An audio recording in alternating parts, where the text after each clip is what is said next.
ಓಂ ಶ್ರೀ ಗುರು ಬಸವಲಿಂಗಾಯ ನಮಃ. ಸರ್ವರಿಗೂ ಶರಣು ಶರಣಾರ್ಥಿ. ಇವತ್ತು ವಿಶೇಷವಾದಂತಹ ಕಾರ್ಯಕ್ರಮ, ಬೆಳದಿಂಗಳ ಪಾದಯಾತ್ರೆ. ನಿನ್ನಿನ ದಿವಸ ಬುದ್ಧ ಪೂರ್ಣಿಮೆ ಆಗಿದೆ. ಇವತ್ತು ಬೆಳದಿಂಗಳ ಪಾದಯಾತ್ರೆ. ಪಾದಯಾತ್ರೆ ಅನ್ನುವಂಥದ್ದು ಇನ್ನೂ ನಮ್ಮ ದೇಶದಲ್ಲಿ ಬಹಳ ವಿಶೇಷವಾದಂಥ ಸ್ಥಾನವನ್ನು ಪಡ್ಕೊಂಡಿದೆ. ಇಷ್ಟೇ ನಿರಂತರವಾಗಿ ಮಾಡಬೇಕು, ಒಂದು ಕ್ರಮ ಇಟ್ಕೊಳ್ಬೇಕು. ಅದಕ್ಕೆ ಜನ ಬರ್ತಾರೆ ಅನ್ನೋದಕ್ಕೆ ಸಾಕ್ಷಿ ನೀವೆಲ್ಲ. ಹುಬ್ಬಳ್ಳಿಯಿಂದ, ಧಾರವಾಡದಿಂದ, ಯಳವತ್ತಿಯಿಂದ ಬಂದಿದ್ದಾರೆ ಗಿರಿಜಮ್ಮ. ನಮ್ಮ ತೀರ್ಥಪ್ಪ ಸುಂಕದವರಂತೂ ಪ್ರತಿ ಹುಣ್ಣಿಮೆಗೆ ಬರ್ತಾರೆ. ಉಳುವಿ ಪಾದಯಾತ್ರೆಗೂ ಬಂದಿದ್ರು. ಅವ್ರು ಬಾಗಲಕೋಟೆ ಜಿಲ್ಲೆಯಿಂದ ಬರ್ತಾರೆ. ಬಾದಾಮಿ ಐಹೊಳೆಯಿಂದ ಬರ್ತಾರೆ. ಅದರ ಹತ್ರ ಕಳ್ಳಿಗುತ್ತಿ, ಕಳ್ಳಿಗುಡ್ಡ. ಅಂದ್ರೆ ಅವ್ರು ರೈತರು. ಬೇರೆಯವರೆಲ್ಲ ಬರೋದು ಸ್ವಲ್ಪ ಸುಲಭ, ರೈತರು ಬರೋದು ಸ್ವಲ್ಪ ಕಷ್ಟ. ಅವ್ರಿಗೆ ಕೆಲಸಗಳು ಭಾಳ ಇರುತ್ತೆ. ಯಾವಾಗ ಹೇಗೆ ಬರುತ್ತೋ ಹೇಳಕ್ಕೆ ಬರಲ್ಲ. ಮತ್ತು ಬಸ್ ಚಾರ್ಜ್ ಹಾಕ್ಕೊಂಡು ಬರೋದು ಹೋಗೋದು ಪಾಪ ರೈತರಿಗೆ ಕೆಲವು ಸಾರಿ ಕಷ್ಟ ಇರುತ್ತೆ. ಅಷ್ಟು ರೈತರ ಜೀವನ ಕಷ್ಟದಾಯಕ ಆಗುತ್ತೆ. ಆದರೂ ಕೂಡ ಅವರು ಬಹಳ ಅಂದರೆ ತಪ್ಪಿಸೋದು ತುಂಬ ಕಡಿಮೆ. ಅನಿವಾರ್ಯ ಇದ್ದರೆ, ಅದು ಕೋರ್ಟ್ ಇದ್ರೆ ಅಷ್ಟೇ, ಇಲ್ಲದಿದ್ರೆ ತಪ್ಪಿಸೋದೇ ಇಲ್ಲ ಅವರು. ಇವತ್ತು ಹೆಚ್ಚು ಜನ ಬಂದಿದ್ದೀರಾ ಅಂತಲೇ ಅನ್ಕೊತೀನಿ. ಈಗಾಗಲೇ ಇಲ್ಲಿಂದನೇ ಪ್ರಾರಂಭದಿಂದನೇ ಒಂದು 20 ಜನ ಆಗ್ಬೋದು ಅಂತ ಅಂದ್ಕೊಂಡಿದ್ದೀನಿ. 20-25 ಜನ ಆಗ್ಬೋದು. ಮನಗುಂಡಿಯಿಂದ ಒಂದು 10-12 ಜನ ಬರ್ಬೋದು. ಈ ಸಾರಿ ವಿಶೇಷ ಅಂದರೆ ನಮ್ಮ ದೀಪಕ್ ಅವರು ಕಾರಿಂಗದೂರಿಂದ ಬಂದಿದ್ದಾರೆ. ಅಂದರೆ ಅವ್ರನ್ನ ಕುಟುಂಬದವ್ರಿಗೆ ಉಪವಾಸ ಮಾಡೋರಿದ್ರು ಇಬ್ಬರು.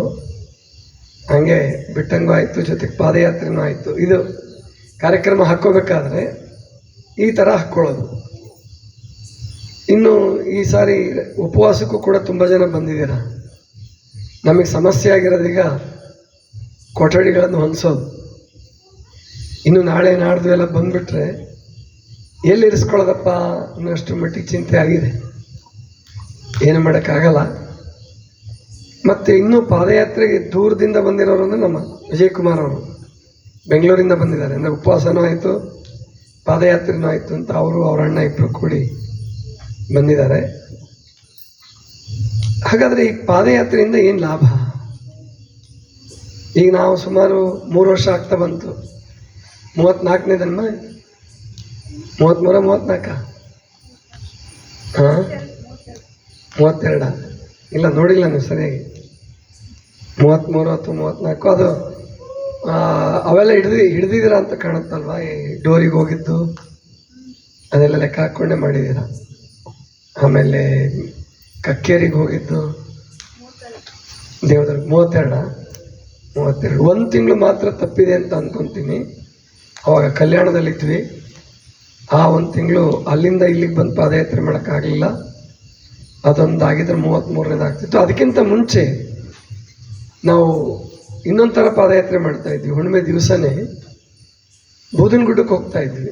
ಅದನ್ನು ಲೆಕ್ಕಕ್ಕೆ ಹಿಡ್ದಿಲ್ಲ, ಯಾಕಂದರೆ ಅದಾದಮೇಲೆ ಗ್ಯಾಪ್ ಭಾಳ ಆಗಿತ್ತು. 4 ಪಾದಯಾತ್ರೆ ಮಾಡಿದ್ವಿ. ಅದನ್ನು ಬೆಳಿಗ್ಗೆ 3 ಗಂಟೆಗೆ ಬಿಡ್ತಾ ಇದ್ವಿ. 18 ಕಿಲೋಮೀಟ್ರ್ ಇಲ್ಲಿಂದ.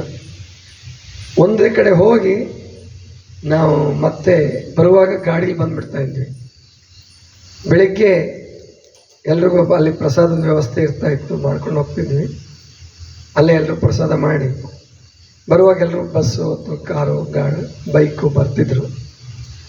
ನಮ್ಮ ಕಾಳಜಿ ಏನಿತ್ತಪ್ಪ ಅಂತಂದರೆ, ಒಂದೇ ಸಾರಿ ಅಂದರೆ ನಾವು ವಾಹನಗಳ ಮೇಲೆ ಡಿಪೆಂಡೆಂಟ್ ಆಗಬಾರ್ದು ಅಂತೇಳಿ. ಪಾದಯಾತ್ರೆಗೆ ಹೋದ್ಮೇಲೆ ವಾಹನಗಳಿಗೆ ಡಿಪೆಂಡೆಂಟ್ ಆಗಬಾರ್ದು. ಬರುವಾಗಲೂ ನಡ್ಕೊಂಡು ಬಂದುಬಿಡಬೇಕು. ಅಷ್ಟು ದೂರವನ್ನು ಹುಡುಕ್ತಾ ಇದ್ವಿ. ಅದಕ್ಕೆ ನಮ್ಮ ಹದ್ದಿನಗುಡ್ಡ ಬಸವಣ್ಣ ಗುಡಿ, ಹದ್ದಿನಗುಡ್ಡ ಅಂತಿದೆ ಇಲ್ಲಿ ಹೊಯ್ಸಳ ನಗರದ ಹತ್ತತ್ರ. ಇಲ್ಲಿಂದ ಕರೆಕ್ಟಾಗಿ 8.5 ಕಿಲೋಮೀಟ್ರ್ ಆಗುತ್ತೆ. 8.5 ಕಿಲೋಮೀಟ್ರ್ ಹೋಗೋದು, 8.5 ಕಿಲೋಮೀಟ್ರ್ ಬರೋದು. ಅಂದರೆ 17 ಕಿಲೋಮೀಟ್ರ್ ಆಗುತ್ತೆ. ಈ ರಮಣ ಮಹರ್ಷಿಗಳದ್ದು ಏನು ಗಿರಿ ಸುತ್ತ ಹಾಕ್ತಾರಲ್ಲ ಅರುಣಾಚಲದಲ್ಲಿ, ಅದು 17 ಕಿಲೋಮೀಟರ್ ಇದ್ದಂಗೆ ಕಾಣಿಸ್ತದೆ.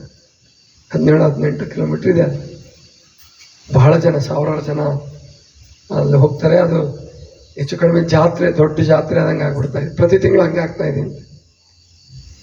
ಆದರೆ ಇಲ್ಲಿ ನಮ್ಮಲ್ಲಿ ಗದ್ದಲ ಆಗೋದಿಲ್ಲ. ಒಂದು, ನಾವು ಹುಡುಕಿರೋದು ಸಾಧ್ಯವಾದಷ್ಟು ವಾಹನಗಳು ಕಡಿಮೆ ಇರಬೇಕು. ಅದೇ ನಾನು ಎಲ್ಲ ಪಾದಯಾತ್ರಿಗಳಿಗೆ ಹೇಳೋದು ಅದೇನೆ. ನೀವು ಪಾದಯಾತ್ರೆಯಿಂದ ಪುಣ್ಯ ಬರುತ್ತೆ ಅಥವಾ ನಮ್ಮ ಕೆಲಸ ಆಗಲಿ ಅಂತ ಪಾದಯಾತ್ರೆ ಯಾರು ಮಾಡಬೇಡಿ. ಪುಣ್ಯ ಬರುತ್ತೋ ಬಿಡುತ್ತೋ, ಕೆಲಸ ಆಗುತ್ತೋ ಬಿಡುತ್ತೋ ಗೊತ್ತಿಲ್ಲ, ಅದು ದೇವ್ರ ಇಚ್ಛೆಗೆ ಬಿಡೋಣ. ಗಟ್ಟಿ ಆಗ್ತೀರಿ ನೀವೆಲ್ಲ. ಆಮೇಲೆ ನಾನು ಗಮನಿಸ್ಕೊಂಡಿರೋದು ಏನಂದರೆ, ನಾವು ಮೊದಲು ಪಾದಯಾತ್ರೆ ಮಾಡುವಾಗ ನಿದ್ರೆ ಬರುವಾಗ ನಿದ್ರೆ ಸಮಸ್ಯೆ ಆಗ್ತಾಯಿತ್ತು. ಅಂದರೆ ಕಣ್ಣು ಎಳೀತಿತ್ತು, ನಿದ್ರೆ ಬಂದಂಗೆ ಆಗ್ತಿತ್ತು, ಕಷ್ಟ ಆಗೋದು ಬರುವಾಗ. ಸ್ವಲ್ಪ ಅಂದರೆ ಬರ್ತಿದ್ವಿ, ಏನು ಸ್ಟಾಪ್ ಮಾಡ್ತಿರ್ಲಿಲ್ಲ. ಈಗ ಬರ್ತಾ ಬರ್ತಾ ಒಂದು 4-5 ಬೆಳದಿಂಗಳ ಪಾದಯಾತ್ರೆ ಆಗೋತ್ತಿಗೆ ನಿದ್ರೆ ಮೇಲೆ ಹಿಡ್ತಾ ಬಂತು. ಈಗ ನಿದ್ದೆ ಸಮಸ್ಯೆ ಅಲ್ಲ, ಇವಾಗ ನಿದ್ದೆ ಸಮಸ್ಯೆ ಆಗ್ತಾ ಇಲ್ಲ. ಅಂದರೆ ಸ್ಟ್ಯಾಮಿನಾ ಅಂತ ಕರೀತಾರೆ ಇಂಗ್ಲೀಷಲ್ಲಿ ಅದಕ್ಕೆ. ದಾರ್ಢ್ಯತೆ, ದೃಢತೆ, ದೈಹಿಕ ದಾರ್ಢ್ಯತೆ ಮತ್ತು ಮಾನಸಿಕ ದಾರ್ಢ್ಯತೆ, psychological stamina and physical stamina ಎರಡೂ ಜಾಸ್ತಿ ಆಗುತ್ತೆ. ಮತ್ತು ಚಂದ್ರನ ಬೆಳಕಿಗೂ ಬೆಳದಿಂಗಳಿಗೂ ಮನಸ್ಸಿಗೂ ಸಂಬಂಧ ಇದೆ. ಆಧ್ಯಾತ್ಮ ಜೀವಿಗಳು ಮನಸ್ಸಿನ ದೇವತೆ ಚಂದ್ರ ಅಂತ ಕರೆದಿದ್ದಾರೆ. ಅಂದರೆ ಆ ಬೆಳದಿಂಗಳಲ್ಲಿರುವ ತಂಪು, ಈಗ ಸೂರ್ಯನ ಬಿಸಿಲಿನಿಂದ ನಮಗೆ ವಿಟಮಿನ್ ಡಿ ಸಿಗುತ್ತಲ್ವ, ಹೌದಾ ಇಲ್ವಾ? ಹಾಗೆ ಬೆಳದಿಂಗಳಿಂದ ಕೂಡ ಏನೋ ಒಂದು ನಮ್ಮ ಮನಸ್ಸಿಗೆ ಲಾಭ ಆಗುತ್ತೆ. ನೀವು ಬೆಳದಿಂಗಳು ನೋಡಿದಾಗ ನಿಮ್ಮ ಕಣ್ಣಿಗೆ ಎಷ್ಟು ತಂಪು ಅನ್ನಿಸ್ತದೆ, ಸಂತೋಷ ಆಗುತ್ತೆ. ಅದು ಮನಸ್ಸಿನ ಮೇಲೂ ಕೂಡ ಪರಿಣಾಮ ಆಗುತ್ತೆ. 72,000 ನಾಡಿಗಳು ಅಂತ ಏನಿದಾವಲ್ಲ, ಅವೆಲ್ಲವೂ ಜಾಗೃತ ಆಗ್ತವೆ. ನಾನು ಗಮನಿಸಿದ್ದೀನಿ, ಬೆಳದಿಂಗಳ ಪಾದಯಾತ್ರೆ ಮಾಡಿದ ಮರುದಿವಸ ಒಂದು 2-3 ದಿವಸ ಅದರ ಉತ್ಸಾಹ ಇರುತ್ತೆ. ಒಂದು ರೀತಿ ಉತ್ಸವದ ವಾತಾವರಣ ಇರುತ್ತೆ. ಹಿಂದಿನ ದಿವಸ ಬರೋ ದಿವಸ ನಾವು ಮೆಸೇಜ್ ಹಾಕೋದು, ಎಲ್ಲ ನೋಡೋದು, ಪಾದಯಾತ್ರೆಗೆ ಬರೋದಕ್ಕೆ ಸಿದ್ಧತೆ ಮಾಡ್ಕೊಳ್ಳೋದು ಚೆನ್ನಾಗಿರುತ್ತೆ. ಹೋದ ಸಾರಿ ಒಬ್ಬರು ತುಮಕೂರಿಂದ ಬಂದಿದ್ದರು, ಗುಬ್ಬಿಯಿಂದ ಬಂದಿದ್ದರು, ಒಬ್ಬರು ರಿಟೈರ್ಡ್ ಟೀಚರ್. ಹೀಗೆ ಎಲ್ಲೆಲ್ಲಿಂದನೂ ಬರ್ತಾರೆ. ನಾವು ಇಷ್ಟೇ ಇಲ್ಲಿ ನಾವು ಏನು ಅದನ್ನು ಆಯೋಜನೆ ಮಾಡ್ತೀವೋ ಅವರು ನಿರಂತರವಾಗಿ ಮಾಡಬೇಕು, ತಪ್ಪಿಸ್ಬಾರ್ದು. ಅದನ್ನು 1 ತಿಂಗಳು 2 ತಿಂಗಳು ತಪ್ಪಿಸಿದ್ವಾ ಬರೋವ್ರಿಗೆ ಕನ್ಫ್ಯೂಷನ್ ಆಗುತ್ತೆ, ಈ ತಿಂಗಳು ಇದೆಯೋ ಇಲ್ವೋ. ಅವರು ತಪ್ಪಿಸ್ಬೋದು. ಈ ಪಾದಯಾತ್ರೆಗೆ ಬರೋರು ಯಾರೋ 2 ಜನ ಬರಲಿಲ್ಲ ಅಂತ ಇಟ್ಕೊಳ್ಳಿ, ಕಾಣಿಸಲ್ಲ, ಎದ್ದು ಕಾಣಿಸಲ್ಲ. ಅದು ಒಟ್ಟಾರೆ ಪಾದಯಾತ್ರೆ ರದ್ದಾಗ್ಬಿಟ್ರೆ ಎಲ್ರಿಗೂ ಕನ್ಫ್ಯೂಷನ್ ಶುರುವಾಗ್ಬಿಡುತ್ತೆ.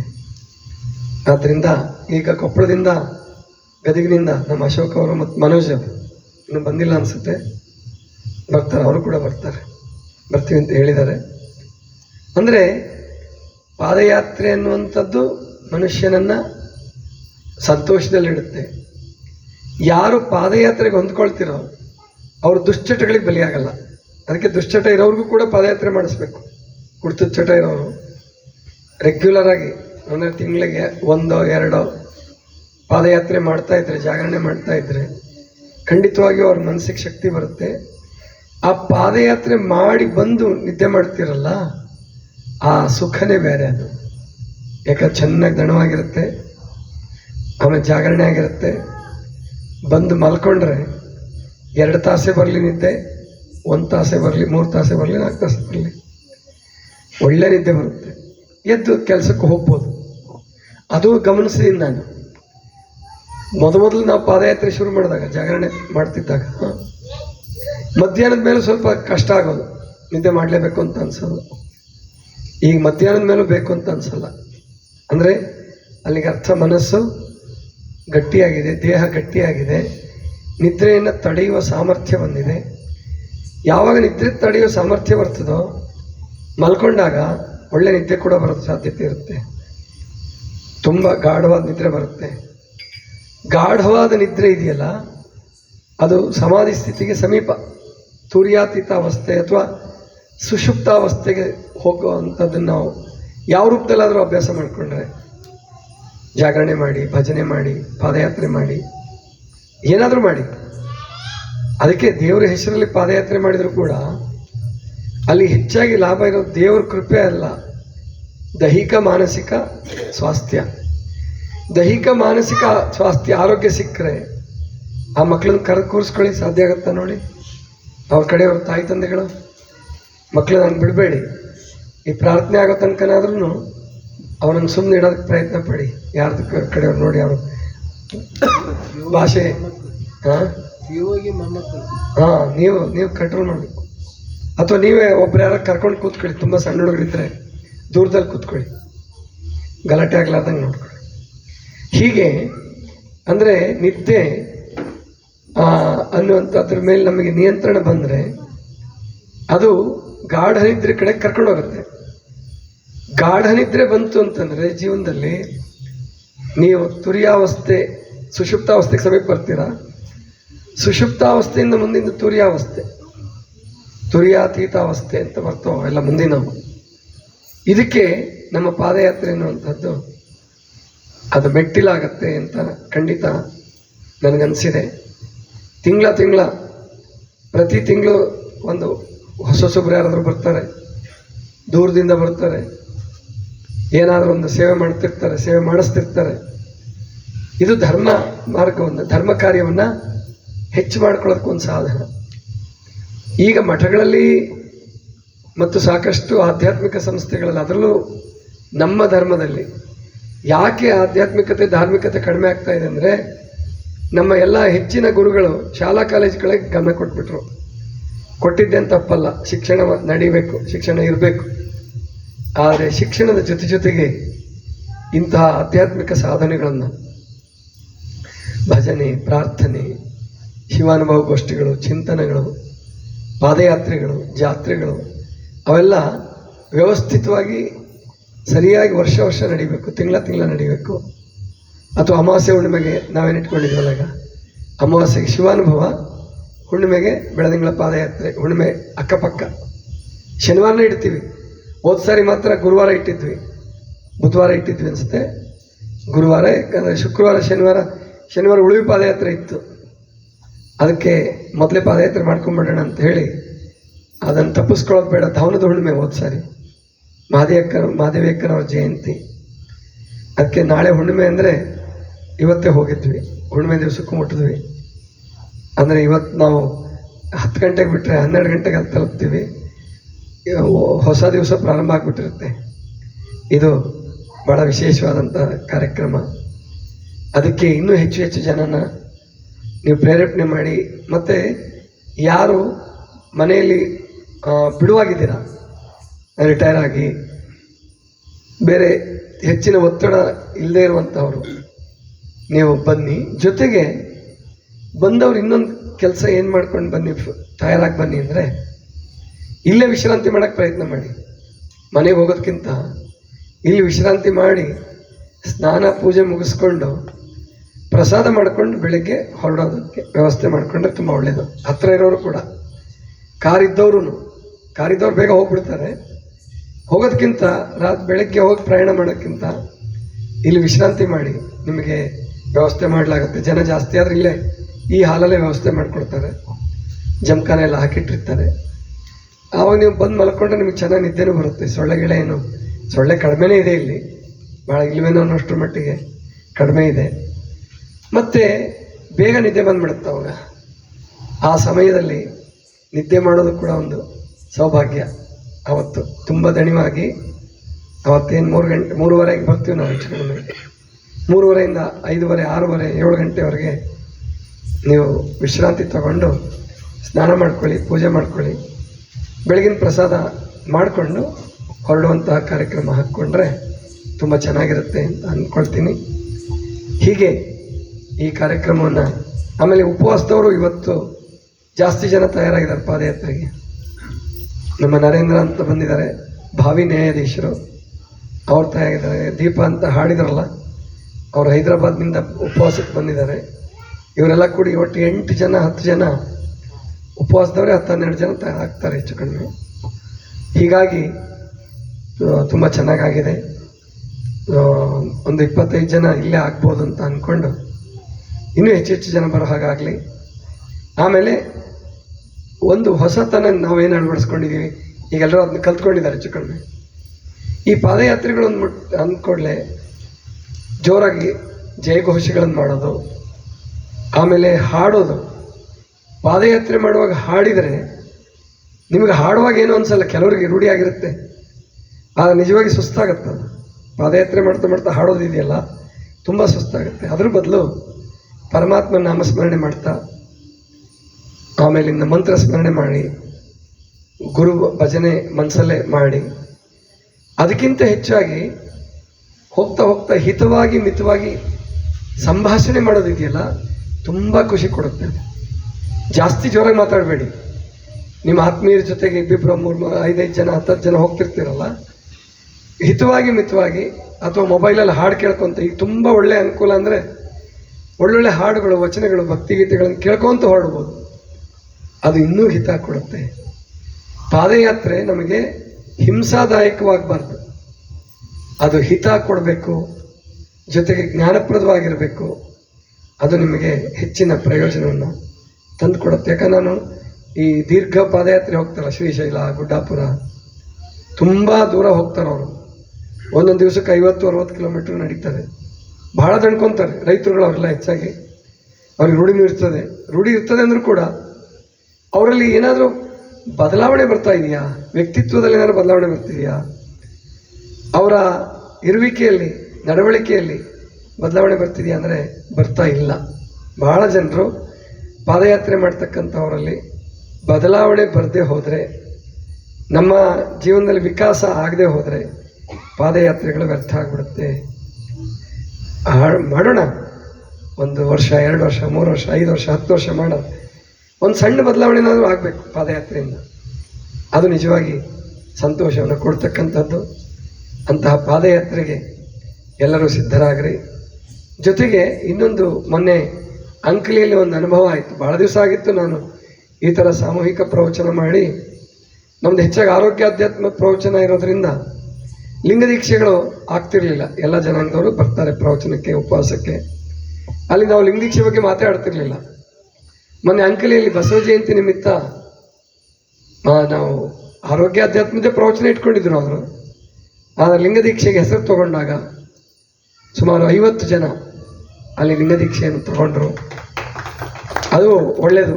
ಯಾಕಂದರೆ ಸಣ್ಣ ಸಣ್ಣ ಮಕ್ಕಳಿಗೂ ಲಿಂಗ ಕಟ್ಟಿಸಿ ಅವರಿಗೆ ಸಂಸ್ಕಾರ ಕೊಟ್ಟಾಗ ಧರ್ಮ ಉಳಿಯುತ್ತೆ, ಇಲ್ಲ ಅಂದರೆ ಧರ್ಮ ಉಳಿಯಲ್ಲ. ಅದಕ್ಕೆ ಲಿಂಗದೀಕ್ಷಾ ಕಾರ್ಯಕ್ರಮಗಳು ಕೂಡ ನಡೀಬೇಕು. ಪಾದಯಾತ್ರೆಯ ಜೊತೆಗೆ ಲಿಂಗದೀಕ್ಷೆಯನ್ನು ಯಾರು ಪಡ್ಕೊಂಡಿಲ್ಲ, ಪಡ್ಕೋಬೇಕು ಅನ್ನೋ ಅಪೇಕ್ಷೆ ಇದೆ. ಇಲ್ಲಿ ಪಾದಯಾತ್ರೆಗೆ ಬರೋಕ್ಕೆ ಯಾವುದೇ ನಿರ್ಬಂಧ ಇಲ್ಲ. ಯಾವ ಜನಾಂಗದವರು, ಯಾವ ಲಾಂಛನ, ಯಾವ ಧರ್ಮ, ಯಾವುದು ಭೇದ ಇರೋಲ್ಲ. ಆದರೆ ಲಿಂಗಾಯತ ಧರ್ಮವನ್ನು ಅನುಷ್ಠಾನ ಮಾಡ್ತಾ ಇರ್ತಕ್ಕಂಥವರು ಲಿಂಗದೀಕ್ಷೆಯನ್ನು ತಗೊಂಡು ನಿರಂತರವಾಗಿ ಪೂಜೆ ಮಾಡ್ತಕ್ಕಂಥ ಅಭ್ಯಾಸವನ್ನು ಮಾಡ್ಕೊಳ್ಳಿ. ಪಾದಯಾತ್ರೆನೇ ಒಂದು ಪೂಜೆ. ಅಲ್ಲಿ ದಣಿವು ಚೆನ್ನಾಗಾಗುತ್ತೆ, ಬೆವರು ಬಂದು ಶರೀರ ಸ್ವಚ್ಛ ಆಗುತ್ತೆ. ಆದ್ದರಿಂದ ಆ ಪಾದಯಾತ್ರೆ ಅನ್ನುವಂಥದ್ದೇ ಒಂದು ಪೂಜೆ. ಅದನ್ನು ಭಕ್ತಿಭಾವದಿಂದ ಮಾಡಿ, ಆನಂದವಾಗಿ ಮಾಡಿ. ಇವಾಗ ಮಂಗಳ ಆಗ್ತಿದ್ದಂಗೆ ನಿಮ್ಮೆಲ್ಲರಿಗೂ ಪ್ರಸಾದದ ವ್ಯವಸ್ಥೆ ಇರುತ್ತೆ. ಉಪವಾಸ ಇದ್ದಂಥವ್ರಿಗೆ ವಿಶೇಷ ವ್ಯವಸ್ಥೆ ಮಾಡಿದ್ದಾರೆ. ಸ್ವಲ್ಪ ಉನ್ನತ ಅಂದರೆ ಹಣ್ಣಿನ ರಸ ಅಥವಾ ಹಣ್ಣು ಏನಾದರೂ ವ್ಯವಸ್ಥೆ ಮಾಡಿರ್ತಾರೆ. ಉಪವಾಸ ಇದ್ದವರು ಅದನ್ನು ಸ್ವೀಕಾರ ಮಾಡ್ಕೊಳ್ಳಿ. ಆಮೇಲೆ ನೀವೆಲ್ಲ ಪ್ರಸಾದ ಆದಮೇಲೆ ಸ್ವಲ್ಪ ರೆಸ್ಟ್ ತೊಗೊಳ್ಳಿ. ಇಲ್ಲೇ ಇರಿ, ಮೇಲೇನು ಹೋಗಬೇಡಿ. ಮೇಲೆ ಹೋದ್ರೂ ಬರೋದು ಕಷ್ಟ ಆಗುತ್ತೆ. ಹೋಗಿ ಮೈ ಚಾಚಿದ್ರಿಂದ ಎದ್ದೇಳಕ್ಕಾಗಲ್ಲ. ಅದಕ್ಕೆ ಇಲ್ಲೇ ಇರಿ, ಮಾತಾಡಿಕೊಂಡು ಚರ್ಚೆ ಮಾಡ್ಕೊಳ್ಳಿ. ಅಥವಾ ಓದೋ ಅಭ್ಯಾಸ ಇದ್ದರೆ ಪುಸ್ತಕ ತೊಗೊಂಡು ಓದ್ಕೊಳ್ಳಿ. 10 ಗಂಟೆಗೆ ಸರಿಯಾಗಿ ಬಿಡೋಣ. 9:50ಕ್ಕೆ ಇಲ್ಲೆಲ್ಲ ಇಲ್ಲಿ ಸೇರ್ಕೊಳ್ಳೋಣ. 9:50, 9:55 10 ಗಂಟೆಗೆ ಸರಿಯಾಗಿ ಪಾದಯಾತ್ರೆಯನ್ನು ಪ್ರಾರಂಭ ಮಾಡೋಣ. ಈ ನಿಯಮವನ್ನು ಎಲ್ಲರೂ ನೆನ್ಪಿಟ್ಕೊಳ್ಳಿ ಅಂತ ಹೇಳ್ತಾ, ಇದಿಷ್ಟು ಇವತ್ತಿನ ಚಿಂತನ. ಸರ್ವರಿಗೂ ಶರಣ.